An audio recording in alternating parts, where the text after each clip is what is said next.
Hello Glue Troopers, Max and Max's Models here. I hope you're having a wonderful day. I'm getting ready to head out in the Tarbus and start working on that DC-8. But when I was looking at my models this morning on the shelf, I was reminded about the issues with some of the Star Trek kits that I had. Now, as most of us know, AMT got the rights to do the Starship Enterprise from the original series in 1966 and followed on with the Klingon battlecruiser. In fact, AMT is the reason the Klingon battlecruiser even came into existence.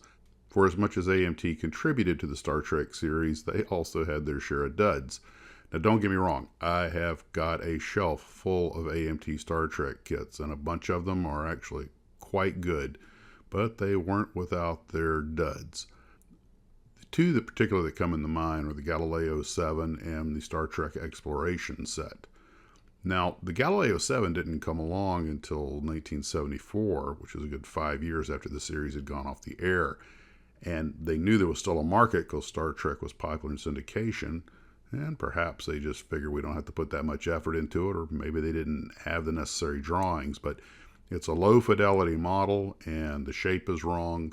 There's just a lot of detail missing, which, of course, we all know has been corrected in the new shuttle model, which I have two of, which is apparently an outstanding kit and very complicated. The polar opposite of the old AMT kit. That being said, I still have built this several times, and it's a mediocre fit, very low detail. It does make the bones if you want to really go out and may do a lot of work to detail it, but it's missing the curved top rails, the shape's wrong. It's just a lot of stuff wrong with it. That being said, it still looks okay on the shelf, so it's not an abomination, but I can't say the same for the Exploration set. And first got this as a kid, and I've had it about 3 times, and I guess the guys at AMT knew what they were doing because I couldn't stop buying it. But a few years ago, I was in Maryland with Steve of Steve's Model Mania and grabbed one, I believe it was at Star Hobbies, and I just wanted to see if it was as bad as I remembered, and it didn't disappoint. It was. There's no scale listed, but everything's roughly half scale. The shape of the phaser is wrong. In fact, the shape of everything's pretty much wrong.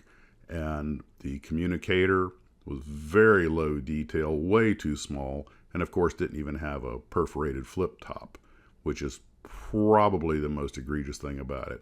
It doesn't flip all the way. The fit on all of this stuff was poor, a lot of butt joints.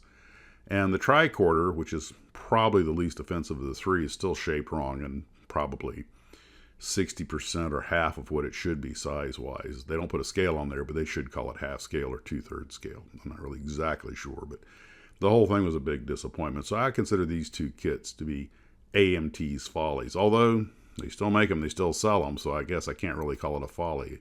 But they're just, I think they're lousy kits. Probably some of the worst stuff, if not the worst stuff AMT ever put out. As a side note, I built a couple of the vinyl figures, and I did the Spock 20 years ago, and I think I used tester spray paint, and after over 20 years, he's still tacky. The paint apparently attacked the plastic, and I did not prime it, because back in those days, I wasn't that sophisticated. Well, that was my thought for the morning. I'm off to the Tarbus to get back to work. When I'm done with the DC-8, I think I might tackle the Airbus, so I can put it with my beautiful Pacific Miniatures Embraer 190. Guys, you take care of yourselves. We'll talk at you later. And as always, model on.